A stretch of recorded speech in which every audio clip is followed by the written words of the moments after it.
memberhentikan tetap alias memecat Hasyim Asyari sebagai Ketua KPU. Pada kesempatan itu, Peggy menyampaikan ucapan terima kasih kepada seluruh pihak yang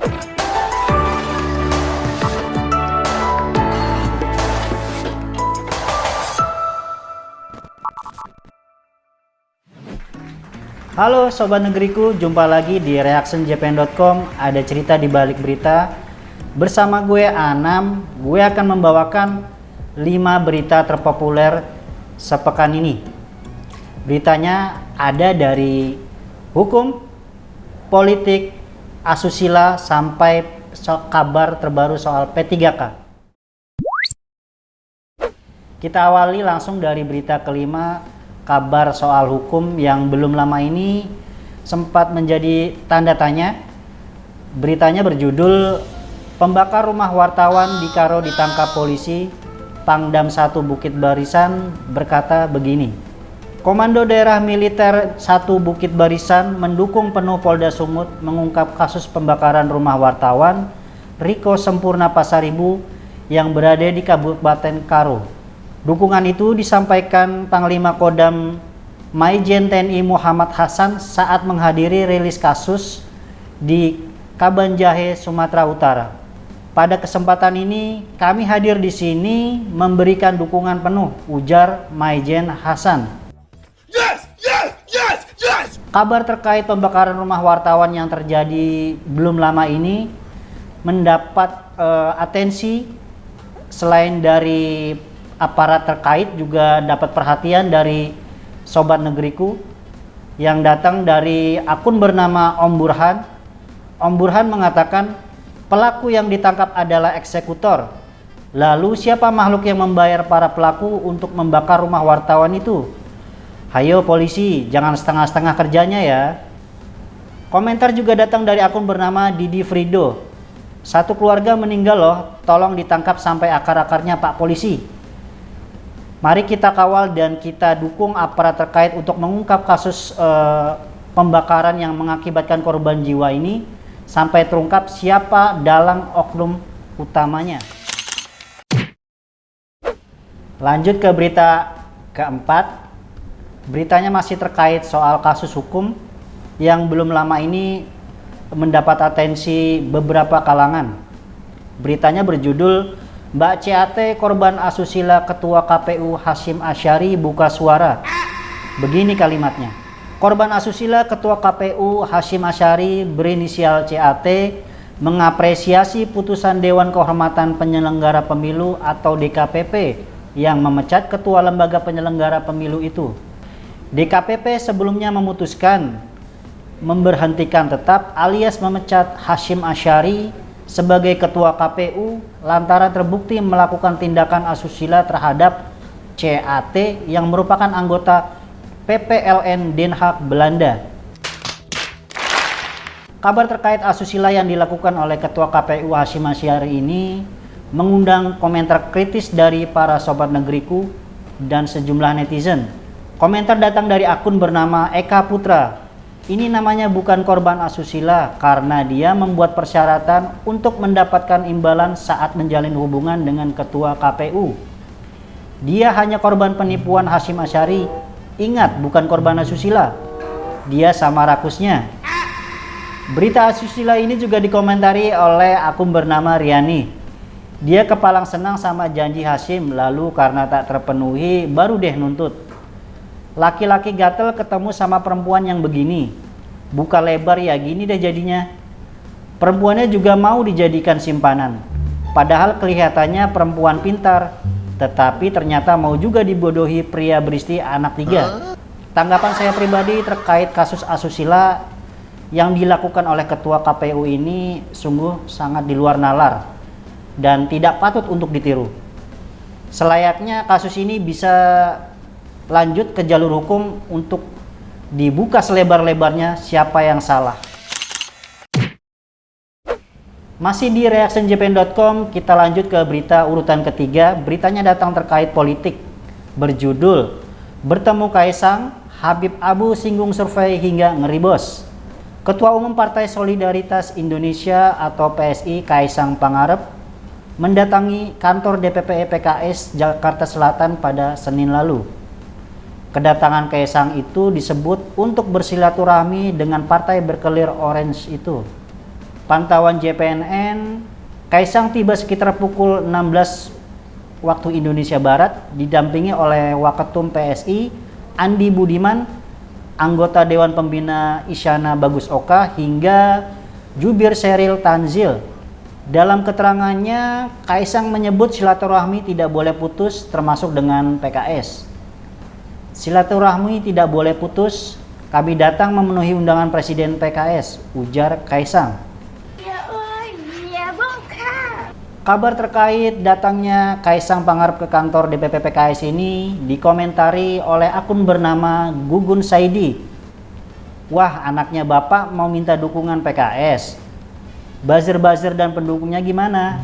Dulu kan anti banget sama PKS. Sekarang kok deketin, jilat ludah sendiri ya. Komentar lain juga datang dari akun bernama Doni Andar. Ingat ya guys, di politik semua bisa terjadi. Jadi jangan terlalu percaya juga sama PKS. Siapa tahu gabung sama kroni-kroni Jokowi asal dipenuhi janji-janjinya. Dulu oposisi terus, sekarang mesra. Ya, namanya politik juga tidak ada yang tahu ya. Bagi gua pribadi politik itu seperti hitam dan putih. Ya anggap aja lah abu-abu. Berita kedua datang dari soal hukum yang masih hangat-hangatnya dan masih berjalan hingga kini. Berita itu terkait kasus Vina Cirebon yang hingga kini masih belum terungkap siapa dalang utamanya. Beritanya berjudul, bebas dari tahanan Polda Jabar, Peggy Setiawan sebut nama Jokowi dan Prabowo. Peggy Setiawan dinyatakan bebas sebagai tahanan rutan Polda Jawa Barat. Peggy bebas pada Senin lalu atas putusan dari Pengadilan Negeri Bandung. Yes, yes, yes, yes. Pantauan JPNN, Peggy keluar dari ruang tahanan gedung Direktorat Tahanan dan Barang Bukti atau Ditahti Polda Jabar didampingi tim kuasa hukum dan pihak keluarga. Dengan mengenakan kaos orange, Peggy tampak sumringah saat menyapa awak media. Kedatangan Peggy pun disambut riuh pendukung dan juga keluarga yang datang menjemputnya. Pada kesempatan itu, Peggy menyampaikan ucapan terima kasih kepada seluruh pihak yang mendukungnya, baik itu tim kuasa hukum maupun para netizen yang memberikan doa dan dukungannya. Di lain kesempatan, Peggy pun juga menyampaikan ucapan terima kasih kepada Bapak Presiden Joko Widodo beserta Presiden terpilih Bapak Prabowo Subianto. Let's go. Kabar terkait bebasnya Peggy Setiawan yang sebelumnya sempat diduga sebagai dalang atau pelaku utama pembunuhan Vina Cirebon pada 2016 silam ini dikomentari oleh Sobat Negeriku dengan akun bernama Evi Soraya. Evi Soraya mengatakan Kapolda Jabar harusnya mundur sih, anak buahnya nggak becus, malu banget woi, nasib orang dipertaruhkan. Komentar lain datang dari akun bernama Furi Deden. Ngeri banget polisi demi melindungi orang-orang jahat, berani nangkap orang asal-asalan. Karmanya besar Pak Polisi, main-main sama nasib orang lain. Gue doain sebenarnya celaka atas perbuatannya. 50 orang sumpahin pelaku asli, pasti dia akan dapat karmanya.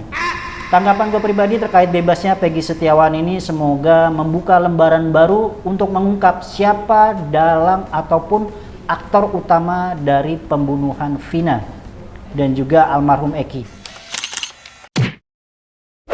Akhirnya sampai juga kita di berita paling terpopuler di reactionjpn.com.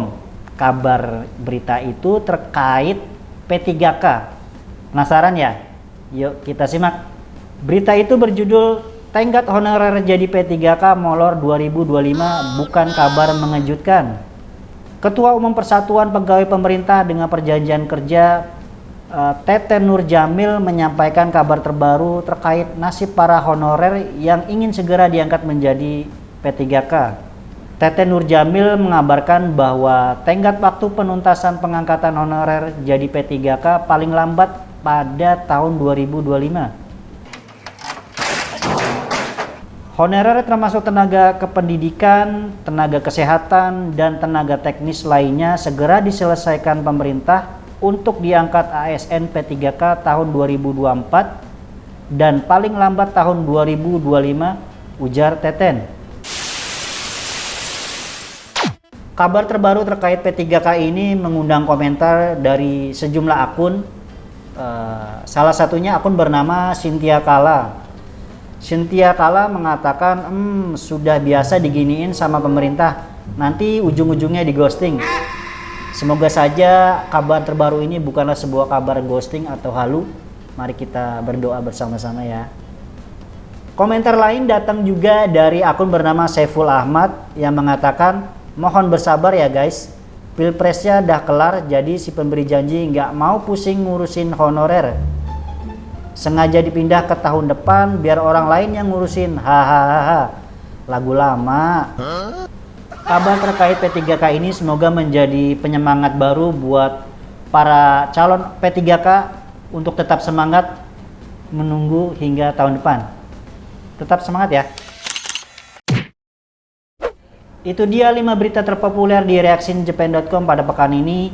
Jangan lupa untuk kalian download aplikasi jpn.com di Play Store maupun di App Store. Untuk akun YouTube, nyalakan loncengnya ya, biar kalian nggak ketinggalan berita-berita terbaru di akun jpn.com. Gue Anam bersama rekan-rekan mengucapkan terima kasih. Sampai jumpa di reactionjapan.com pekan depan. Bye.